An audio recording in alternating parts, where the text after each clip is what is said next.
My name is Louise Dente, and I welcome you to yet another edition of Cultural Caravan. On this edition, we're joined by two distinguished scholars. Professor William Loren Katz, he's the author of over 40 books on the African American experience, as well as the distinguished Dr. Gerald Horne. He has authored over 30 books as relates to history, culture, politics, and beyond. Both scholars would discuss two important topics. One is the current presidential election, as well as the future of the study of history and culture as relates to U.S. Are you ready? Well, I am. Let's go. Dr. Gerald Horne, we're in the midst of an odd election campaign. I think you'd agree. And you're an historian. I'm an historian for that matter. What do we make of this campaign? What do we make of Donald Trump, of Cruz, of the Republican Party, of this odd development even in the Democratic Party? Well, first of all, David Axelrod, one of Barack Obama's former advisors, said that he was not necessarily surprised by the rise of Donald Trump because he saw Barack Obama's election in some ways as a refutation of the election of George W. Bush. That is to say, yes. Someone who was anti-intellectual, that is to say, George W. Bush versus Barack Obama, who was something of an intellectual. And now, with the rise of Donald J. Trump, he's sort of an anti-Obama. So it seems like there's this swing in the electorate. But more than that, I would say, the United States has moved to the right in recent years, particularly with the collapse of the socialist camp, the retreat of national liberation forces. This was arrested to a degree in 2008 with the Great Recession, right, which created an opening for the election of Barack Obama. And once he became an incumbent, it became difficult to defeat him in 2012. But I also see not only this swing to the right, but accompanying that is this resurgence of racism. That's what I was going to ask. I mean, and isn't there a level of racism that we wouldn't quite have expected 10 years ago? The language? You know, Paul Krugman of the New York Times translates "Make America Great Again," Donald Trump's slogan, into "Make America White Again." And I think that there might be something to that. Certainly the kind of police killings that you've seen, even on television lately, because it's become a kind of tape for pornography of murder that we can see with Tamir Rice in Cleveland and Eric Garner in Staten Island and Sandra Bland in Prairie View, Texas. And so there's a swing to the right. And then also there's resurgence of religious bias as well, which is fueling the flames. Tennessee is in the process of passing legislation that says that if a therapist objects on religious grounds, he or she can turn down a patient. Right. The next step, obviously, is that a doctor can refuse to treat a patient if they have religious grounds for doing so. So that's fueling the flames of bigotry generally. And so we're in a very perilous moment right now. Certainly the military tensions are not helping, not only in terms of the wars in Afghanistan and Obama just sending 250 forces to the Syria-Iraq border and the impending attempt to clean up the mess that was created in the 2011 overthrow of Gaddafi in Libya. You probably see this year another attack on Libya. The tensions between the United States and China in the South China Sea, the tensions with Russia over Ukraine and Crimea. All of this is creating a very flammable political atmosphere that's feeding into the elections, and that's helping to propel Donald J. Trump. And certainly with regard to, at one point, the idea was it was the white poor and white working class that was propelling Trump. People were pointing to the stagnant wages over 4 decades, the rise of suicide rates, et cetera. But if you look at the last primaries that took place a few days ago, it's interesting, Trump won Greenwich, Connecticut. Yeah. In a walk. Not that many poor people in Greenwich, Connecticut. Right. He won Montgomery County, Maryland, an affluent bedroom suburb of Washington, D.C., ditto with regard to a dearth of poor people. So I don't think, quite frankly, we can rule out the possibility, believe it or not, of Donald J. Trump becoming President Donald J. Trump. Is this also partly a reaction to whatever the United States has done in its interventions has really either blown up in its face or exposed weaknesses here in our military even? Well, first of all, as we used to say during the Vietnam War period, it's difficult to have both guns and butter.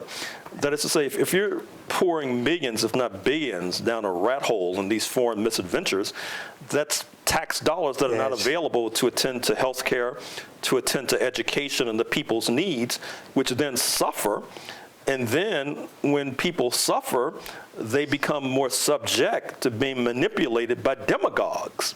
And I think that's what's happening in the United States right now. Is there any level of presidential demagoguery that you've seen that's like Donald Trump? Well, sadly and tragically, the United States has a long history of this kind of thing.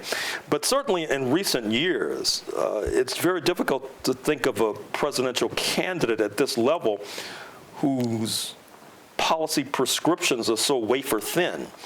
I don't know if you good way to put it. Paid attention to his speech on foreign policy in Washington the other day. It was internally inconsistent, internally incoherent, very thin in terms of policy prescriptions. And obviously, Mr. Trump is not thinking things through. If you take his signature policy, which is building the wall along the Mexican border, supposedly that will keep out Mexicans. Of course, their rates of coming across the border have declined in recent years. But in any case, does he really think that the Mexicans are going to take this lying down? I mean, if tensions are rising with Russia and China and Mexico, isn't it possible that the three might decide they have something in common and decide to collaborate? Actually, it's happened before. I mean, I wrote a book some years ago on the Mexican Revolutionary period, 1910 to 1920, when, of course, Pancho Villa, 1915, 1916, crossed the border into New Mexico and plundered and pillaged. There was a serious attempt to reclaim the territories taken by the United States during the War of 1846, an attempt to reclaim those territories by Mexico and return them to Mexico. So I really think that people need to calm down and take a deep breath and think deeply about what's being proposed. Would you say there's real potential danger because the candidates that have been offered, and Sanders is now, seem to have faded, and they're kind of all hawks. And it's a very dangerous world. You can't just kind of march in there. I think, haven't we proven that in recent years in our activities? Well, it's interesting. Senator Lindsey Graham of South Carolina, who of course is no progressive, said that the difference between Donald Trump and his competitor Ted Cruz was the difference between getting shot or being poisoned. Yes. And I think that there's something to that. I mean, Ted Cruz, according to Senator Al Franken, to quote another senator, is the demented love child of a relationship between Joe McCarthy and Dracula. Certainly he bears at least a passing resemblance to Senator Joe McCarthy of Wisconsin, who delivered a nightmare to this country in the 1950s. So it's a very perilous moment that we're facing. And as you know, your homegirl, Secretary Hillary Clinton, is being accused of being a hawk. The misadventure in Libya has been laid at her doorstep. That is to say, her pushing Obama to invade, and the misadventure in Honduras, where the United States recognized a coup government after the overthrow of the legitimately elected president, Zelaya, is being laid at her doorstep. So we're faced with some difficult choices. Isn't it even more dangerous than previously, or would you say it's not? Well, it's hard to say. I mean, the standoff during the Cold War, look at the Cuban Missile Crisis, October 1962, where it seemed that the world, at least the United States... Yeah, but the calmer heads prevailed. They did. Are we talking about calmer heads here? Well, obviously not with Donald J. Trump.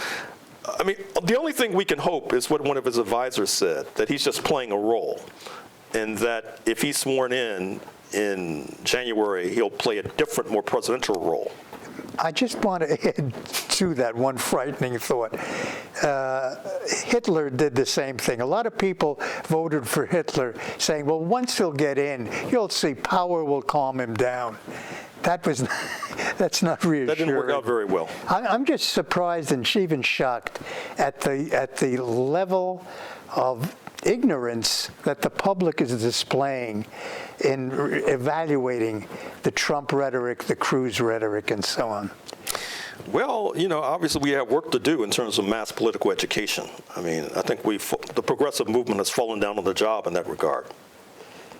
Any signs that it's going to show growth? I know, Black Lives Matter shows vigor, but what else is moving Well, here? there are some positive signs. The Fight for 15, that is to say, fighting for $15 an hour minimum wage, that's been a very positive move. The Occupy movement of a few years ago has left us, I think, with the Bernie Sanders platform targeting the billionaires and the millionaires. The anti-war movement, which is of late through Code Pink, the DC-based feminists have been focused on Saudi Arabia, which I think is a positive development. So there are many positive developments. The question is, will they be able to assert and reassert themselves by the first Tuesday in November? Right, and that we don't know. Well, let's move on to this other topic we wanted to talk about what historians such as ourselves and others should be focused on. What needs further investigation and revision in our history? Well, the easy answer is just about everything. Okay. Because as we were talking off camera a moment or two ago, for the longest period, archives, like other places in the United States, were segregated. Archives, of course, were records. Historical records are kept. And some years ago, a person like myself would be barred from archives. Yes. And that has meant that a lot of the history that has been written by those who had access to archives, and people like myself did not have access to archives. So I would say that slavery needs revisiting. Slave rebelliousness needs revisiting. I think that alliances between indigenous peoples and people of African descent needs revisiting. I think that the Haitian Revolution and its impact on the United States is probably needs a fresh look. I think the impact of British abolitionists on the anti-slavery movement in the United States is something worth investigating. I think that relations between Black Americans and Mexico is a relationship that needs further investigation. I think that radical movements, particularly movements of the left, need to be revisited in terms of history. I mean, I could go on in this vein, but I think you get the picture. Yeah, and when you brought up these radical movements, the IWW, Populist Party, and so on, don't you think they need to go in and get a new look at how they handled racism, which was pivotal, really, in the times they functioned? Absolutely. I mean, we already know that with regard to the Populist Party, which arises in the 1890s, particularly in the South, but not only in the South, that one of its flaws was its difficulty in dealing with racism. I mean, it's exemplified by one of their leaders in Georgia, Tom Watson, who starts off as a populist and clamoring against the ruling elite and winds up as a racist and a leading racist senator. Ku Klux Klan sends a big, it celebrates his life. Right. No, go ahead. And you might also recall that apparently Tom Watson was implicated in the demagogy that leads to the lynching of the Jewish American Leo Frank, circa 1950, which has the byproduct of helping to bring many Jewish Americans, particularly in New York, into the anti-Jim Crow movement through the recently organized NAACP, which had come into existence in 1909. That was a turning point, in fact, in the movement against lynching. Yes. So, with regard to the IWW, I think these workers of the world need a fresh look. They were militant. They were obviously very adept and adroit at organizing labor, particularly in mining communities and in lumber communities. Their record on racism was certainly miles ahead of the populace, although, of course, there was room for improvement there as well. Yeah, well, I remember when they were finally opposing World War I, and they were 101 were arrested by the federal government. Only one man, Ben Fletcher, was a person of color, and this was the leadership that was arrested. So they had a ways to go for all the progress they were making. What would you say the historians of the future should be paying attention to as we move into our history? Well, it's interesting. As you know, with presidential administrations, there's usually a 25 or 30-year rule. That is to say that you're only getting presidential records from like 1987. Okay. I mean, before 1987. And so if you're going to be writing about the end of apartheid in 1994, the records won't be coming out for a while, obviously, because of the 30-year rule. And so I think there will be a lot for historians to do going forward, because there will be progressively more records coming online. And then speaking of online, of course, more records are being digitized and going to the internet, which I think makes it easier for a historian to be productive, because you don't necessarily have to travel to London and travel to Los Angeles. You can sit in your bed. Gerald Horne, Dr. Gerald Horne, thank you.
I realized that to learn about the people, you study the dance.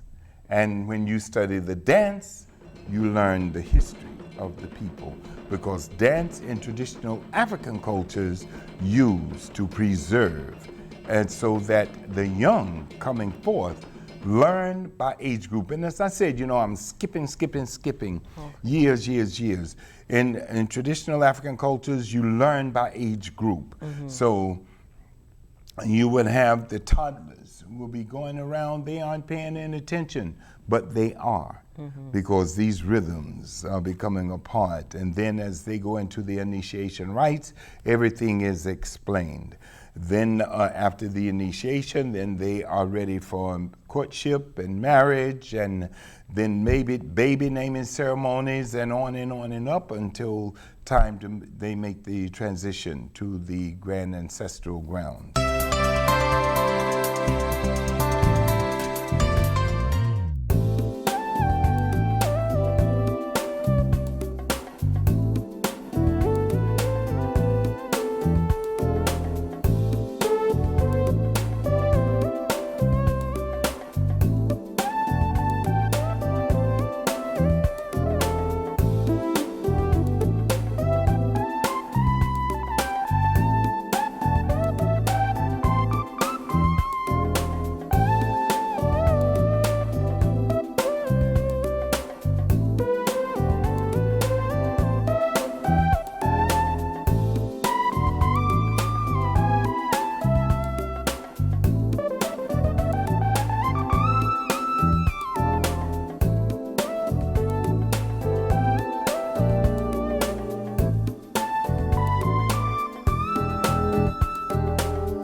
is at the foundations of what culture is.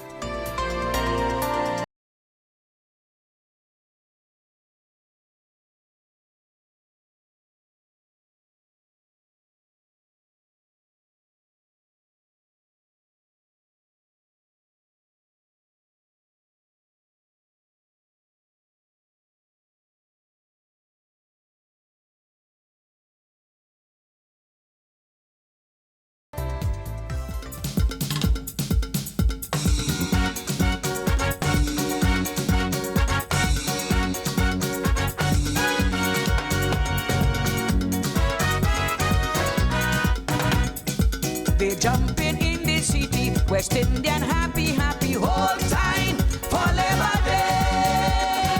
I tell you, no problem, for we take over Harlem Sunday, eve of Labor Day.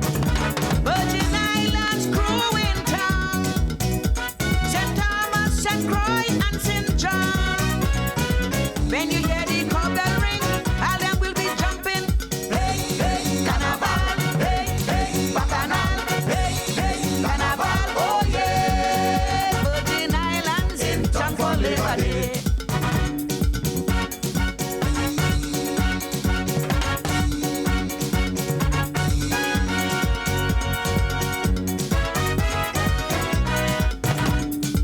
The action will be heavy, people from the whole.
The Creator gave us music on the planet Earth so we could communicate, and we could use it for many things.